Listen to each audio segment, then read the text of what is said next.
Assalamualaikum warahmatullahi wabarakatuh dan salam sejahtera kepada Dr. Akid dan rakan-rakan sekalian. Kami dari kumpulan 4 akan membincangkan tentang sel fuel metanol langsung atau direct methanol fuel cell DMFC.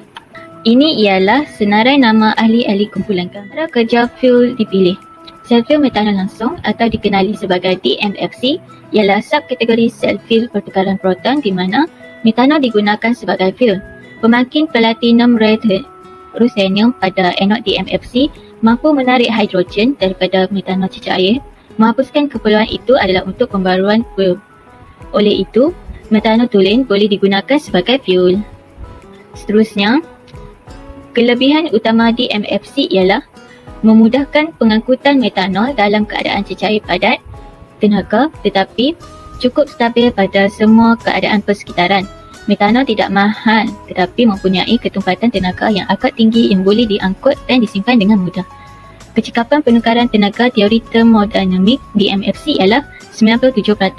Kecekapan penukaran tenaga yang boleh dicapai pada masa ini untuk sel beroperasi telah mencapai 30% hingga 40%. Baiklah, seterusnya seperti yang kita tahu, sel fuel ini antara merupakan ejen penukaran tenaga elektrokimia dan kalau dalam DMFC sel ini daripada cecair metanol kepada tenaga elektrik.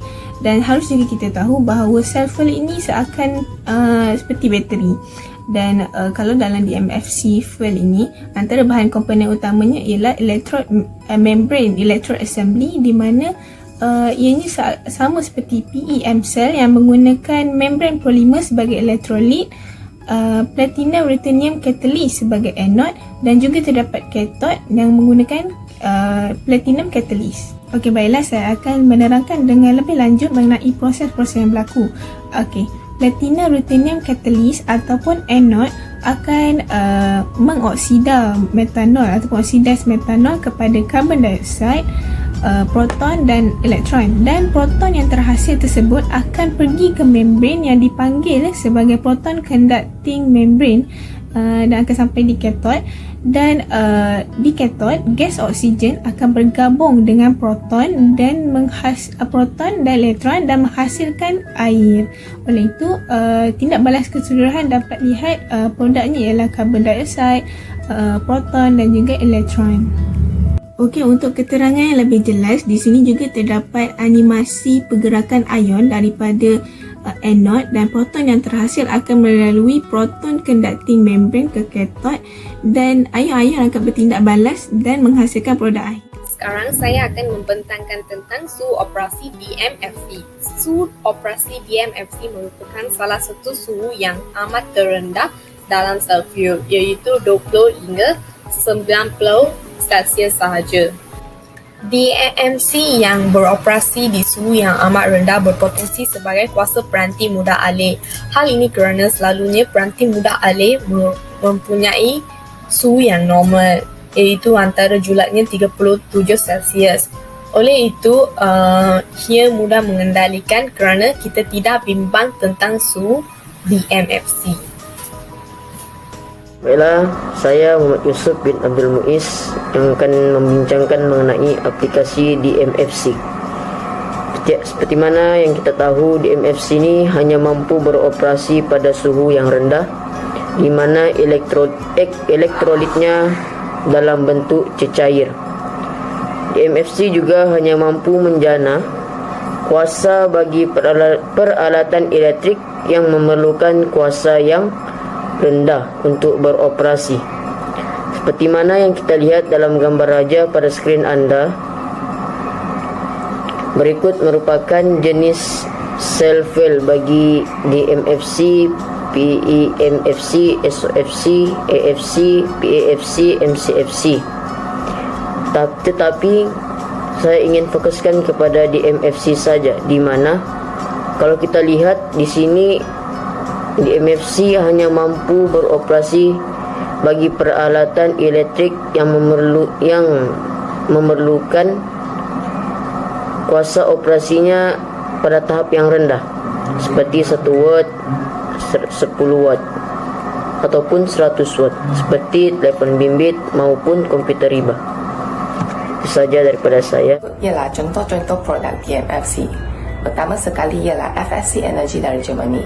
FSC Energy ialah pembekal utama sel bahan api metanol langsung untuk penyelesaian kuasa hibrid bergun dan mudah alih. Ia mesra alam serta tidak mengeluarkan bunyi bising. Contoh produk ialah E-Foil Hydrogen 2.5, FSC Emily, FSC Jenny, SCADA dan Telemetry Solutions. Seterusnya, Direct Methanol Fuel Cell Corporation mengeluarkan kartij bahan api metanol yang telah menyediakan sumber tenaga kepada telefon mudah alih dan juga aplikasi lain oleh OEM elektronik seperti Samsung dan Toshiba. Sekarang saya akan membentangkan tentang kelebihan DMFC. Yang pertama ialah kelebihan metanol. DMFC yang menggunakan metanol sebagai fuel membebaskan 6 proton dan elektron pemolekyul semasa oksidasi. Oleh itu, ia mempunyai ketumpatan tenaga yang tinggi. Sebagai contohnya, dalam gambar ini kami dapat melihat bahawa metanol mempunyai energy density iaitu 4.8, tetapi hydrogen liquid dan hydrogen gas hanya mempunyai energy density 2.7 dan 0.5 sahaja, iaitu lebih kurang daripada metanol. Dan kelebihan kedua ialah self fuel. DMFC merupakan self fuel yang mesra alam. Ia tidak menghasilkan bahan toksik tetapi mengeluarkan gas rumah hijau iaitu karbon dioksida sebagai bahan sampingan. Dan ketiga ialah DMFC merupakan self fuel yang mudah mengendalikan. Oleh itu, ia menjadi peranti mudah alih. Saiz yang kecil dan tidak berat merupakan antara ciri-ciri yang bagus untuk menjadikan DMFC sebagai peranti mudah alih.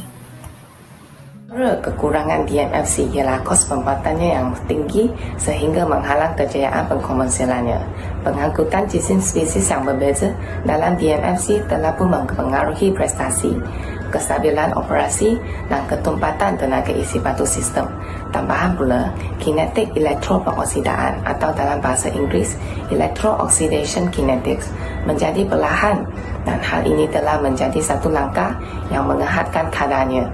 Keracunan permukaan makin yang serius akan melambatkan tindak balas pengoksidaannya. Akhir sekali, persilangan metanol. Metanol akan meresap masuk melalui lapisan nafion dan bertindak balas secara langsung dengan oksigen di katot. Metanol akan bergabung dengan elektron, seterusnya mengakibatkan litar pintas dalaman dan kehilangan aroma.